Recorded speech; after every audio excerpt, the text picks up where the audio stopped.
It's Friday, the 11th of September 2015. A very good morning and welcome to Newsline. Back in 2001, the newspaper headlines, the news media actually covered extensively the 9/11 attack in the US. Well, it's been years since then, and still people talk about those images that really stirred the entire world when the plane crashed into the Twin Towers at the World Trade Center in New York. Well, but there's a lot to talk here in Sri Lanka, and it's interesting and historic times for Sri Lanka indeed in 2015. And let's get in straight to the newspaper headlines this morning. To discuss the newspaper headlines with me is Mr. Faraz Shaukat Ali, senior journalist. Good morning, Faraz. Morning, Mina. And how does it go? Well, most of the newspaper headlines today, the front pages actually carry the headline, Dr. Aryaratna, Radhika and Shibli nominated to the Constitutional Council. Now, the Constitutional Council, which met for the first time yesterday after the new parliament was formed, decided to appoint Sarvodaya Movement founder A.T. Aryaratna, President's Counsel Shibli Aziz and former UN official Ms. Radhika Kumaraswamy as its civil society representatives. It is learned the Speaker, the Prime Minister and the opposition leader are its ex-officio members. Now, Faraz, this is a headline that we see in the Daily News and in the island as well. Yeah. The Constitutional Council, what sort of a role will this Constitutional Council really play? I can almost hear the Prime Minister clapping his hands and saying, "Let's get this show rolling." And this Constitutional Council is one of the cornerstones of that, I think. And you think these three representatives make a good board of officials for this Constitutional Council? As good as any. As good as any. Why not? They each have their own strengths, and good. Mm-hmm. Well, staying in political news, there's an interesting headline in the Ceylon Today newspaper. It says, Cabinet violates a citizen's FR. That's actually a statement made by the petitioner. Attorney-at-Law UK Aruna Lakshri of Handapangoda filed a fundamental rights petition in the Supreme Court, stating that his fundamental rights stood violated by appointing a cabinet of more than 30 members of parliament. Now, this is a protest we hear from a lot of people, not just this attorney-at-law. That's because the 19th Amendment, that section that deals with the limits, goes on a little bit and defines a situation where it could be breached in the event that a national government is formed. Mm-hmm. I have taken this line that it appears to me that the national government shouldn't exclude anybody, because it talks of the majority party in parliament forming a government with the majority party with the other parties. Yeah. And the Sinhalese version, of course, says paksha, which necessarily means more than one, but doesn't necessarily mean all. Okay. So there's a little bit of contention there, and I think it's right that somebody goes to the Supreme Court for an interpretation. Why not? So it puts to rest any doubt. Of course, it doesn't help the fact that Mr. Wickremesinghe didn't quite get the majority in Parliament. He's the largest party in Parliament, but didn't reach the magic 113. Mm-hmm. And therefore, the President has had to step in and send in the troops, as I call it, to bolster the numbers, to provide some form of stable government, which is, of course, essential. As much as it was essential during the fight against terrorism, it is now essential for national reconciliation, for the economy to move forward. We can't be having the Prime Minister and his team sort of falling over every time they try and do something.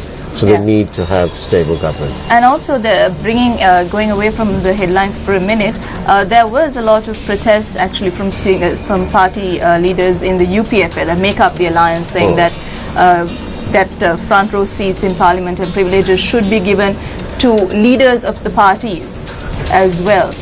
So there's a lot of debate about this. How do we interpret these constitutional provisions that are there?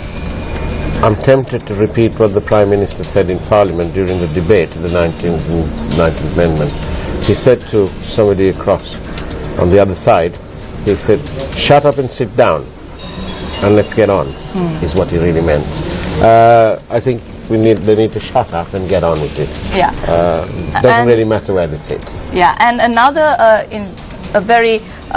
an article that has been splashed on all of the newspapers is about the Tajuddin case that's ongoing, and the Daily Mirror actually carries a very interesting article. It says Tajuddin's injuries could have been from assault.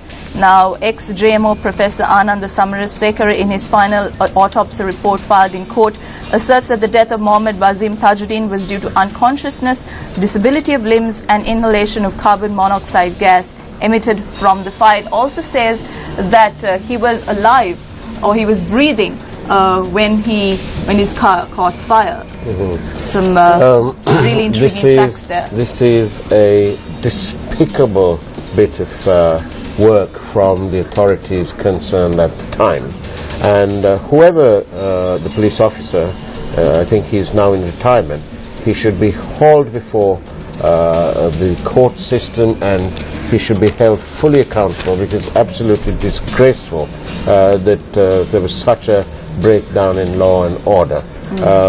It's amazing that lesser people, or people who have less connections to the powers, like to the police and so on, have to meet the full force of the law.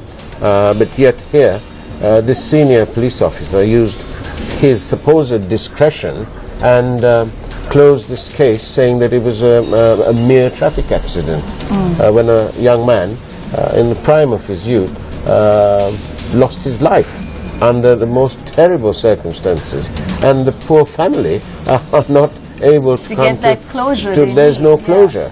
Yeah. All because a senior police officer disregarded every possible rule going and decided on his own, on some solo adventure with some obviously collateral purpose, to close this case when he should have really investigated. I think he shouldn't get his pension. He should just be done away with. And the other thing is, the Daily News now is reporting of a headline that we took in the news yesterday on our primetime news at 9, and that was key witnesses in Tajuddin's death intimidated. Now, there's been a lot of intimidation, a lot of lots of tampering in the way, not tampering of evidence, but tampering in the case, taking decisions, the police taking decisions initially not in line with the proper procedures in the law. Well, yes, when the police department are permitted to get on with it, they do an absolutely marvelous job. For example, we can see what the FCID is doing and so on. In the situation where I was the subject of an assassination bid, the police managed to get these people behind bars within 3 weeks. The police do excellent work when they are permitted to do so without any interference. Intimidation must stop, and that can only stop when the police are allowed to get on with it. And another interesting article for us that was on the newspapers was this workshop that was held for newly elected parliamentarians, and the Prime Minister was actually very strict about the attendance of these parliamentarians for these workshops. Do you think these kind of workshops are a good thing for parliamentarians who are newly elected?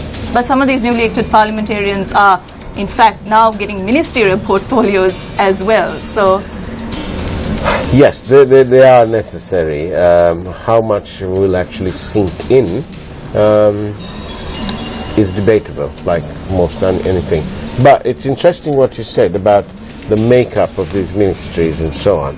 It's astonishing that the Prime Minister has appointed some of these people. We have one case where one person, who is now a Deputy Minister, was referred in most sort of unsalubrious terms, and there were inferences as to his involvement in drugs, in controlled drugs or banned drugs. And yet that person has been appointed by the Prime Minister as a Deputy Minister. So this really disturbs the public who really voted for this clean parliament, you know, a parliament free of drugs. That was the slogan going forward in this election. I want to say this. We have on the UNP national list, there was a person by the name of Krishanti Kure. He stepped down and he issued a statement saying that he's stepping down for greater things to happen. It was astonishing that that greater thing that happened was that Mrs. Anoma Gamage was brought in to the national list. She is now a deputy minister. Her husband was elected and is now a minister, which is fine. It doesn't mean that you... But I'd like to pose the question, what is it that Mrs. Gamage brings to the table? What's the experience? Yes, because the spirit of having this national list was not to grant political favors. This was to bring some sense of balance and proper representation in terms of proper representation. And that doesn't seem to be happening. And then we have on the other side of the fence, this is not all Mr. Vikramasinghe's fault, we have the other party who has appointed defeated candidates. Well, I'm sorry, but if the people, if you and I voted not to have so-and-so in, we don't really appreciate the fact that they have been forced down our throats, and which is what has happened. And they come up with this rather weak excuse that those people were victims of some sort of fraud, if you like, or some sort of thing to keep them out of Parliament by interested parties, as Mr. Mustafa pointed out to us yesterday. Sorry, you contested, you lost, and you ought to be staying at home. Yeah. Well, Faraz, let me introduce our guest this morning. He is a well-known figure in the legal circle of this country, and he is none other than senior lawyer Dr. Gomin Dasri. Good morning, Doctor. I'm not a doctor. I'm just a mister. You said that before, but I'm calling you with your titles because that's the done procedure. Well, Faraz, you can go ahead and... Good morning. Good morning. Ms. Gomin. What's your thought on this? You're an acknowledged expert in the Constitution. Do we have a national government as envisaged in the 19th Amendment? Again, I must say I'm not an expert, I'm not a skilled person, I'm just an ordinary lawyer. There are many President's Council who are far more skilled than there were 100 of them. But my view of a national government is it is sufficient if some of the major constituents parties in Parliament are represented. For the reason I believe that you cannot have a national government where it consists entirely of all the parties represented in Parliament. If so, what happens to an opposition? An opposition is equally necessary as a vibrant partner in democracy. Now look at today's context. You cannot have the TNA in the government because they would never join. And what happens? The TNA represents only a geographical sector of Sri Lanka. It's only the north and part of the east. So what happens to the south in the opposition? Does it mean that the south is only represented in the government? If so, I think that is inadequate representation as far as opposition is concerned. So therefore, I'm reasonably satisfied with this lineup if as presented in a national government. How challenging can this TNA be as the lead member of the opposition when they have less than 1 million votes, and as you pointed out, from a certain geographical area of this country? What about the others? Well, fortunately today, the TNA is not the only opposition party. There are many mavericks, there are many other constituent parties that did not sail along with the government also sitting in the opposition. So there is the voice of the South in the opposition. But if the TNA is able to blend, which is very important, because this whole problem is we must not go into geographical parties or ethnic parties. What is national parties, and I think this problem of the national reconciliation can be solved if the entire country is represented by national parties and not by ethnic parties. So the day that we have ethnic parties out of the picture, I think Sri Lanka will be a better place. What about these people, I think there were 57 of them, from the SLFP, who agitated, lobbied, signed up for Kumar Welgama to be the leader of the opposition? What if they now write to the speaker or notify the speaker and says, well, you know, we are numbering 57, we're going to be sitting as a group together. What happens then? I think that's a very interesting question you posed, because as it is, look at the mind of the opposition voter, or look at the mind of the SLFP voter, or the mind of the UPFA voter. He did not want his MPs to ever sit in a government represented by the UNP. Remember, Mr. Maithripala Sirisena, the president, won this election against the UPFA, contesting as a person who received a bulk of the UNP support. So in that situation, it is true, superficially we have a strong government, theoretically we have a stable government, but what is the mind of the SLFP voter? My question is, would this line up in the SLFP cabinet, in deputy ministers? They are enjoying fringe benefits, they will continue to do so 2-3 years down the line. But when the moment comes when they have to collect another round of votes at the next election, would they be with the government? If so, unless the government does economically very well and are able to go as one team, it is very likely that they will break away, so that this government, it can be in jeopardy, can be in peril if the present lineup is not strengthened by their performance and economic recovery and social issues, democracy and all the other things that changed this last government is put into some kind of satisfactory state of affairs. Mr. Gomin, what does the Speaker have to do, if indeed if he has to do anything, if 57 people write to him and say, we are sitting down as a separate group? Yes. We are the largest party. What would the Speaker... Ordinarily, there is a formula. What he could have done is he could have asked the entire opposition, that is not the UNP, the other parties that were going to be in the opposition, to elect a person by holding a secret ballot which he conducts himself as the Speaker, so that he could be then able to determine who is the person who would receive the largest backing sitting in the opposition. Well, I think the mistake, if it were that the group of 57 made, was they wrote to the President about the need to have their nominee, Kumar Welgama, as the leader of the opposition. But of course it isn't the President who appoints the leader of the opposition. They ought to have written to the Speaker. So on the face of it, the Speaker had a letter from the TNA and also a letter from the President of the party, the SLFP, saying that they were not going to be seeking any role in the opposition. And even Mr. Susil Premajayantha, it was in the paper today, is saying that he was in the dark as to why the UPFA too didn't, name a representative for the post of opposition leader. But my question, Mr. Govind, is this. Next week, if 57 people write a letter to the Speaker and say, we are sat together as one group, what does the Speaker do?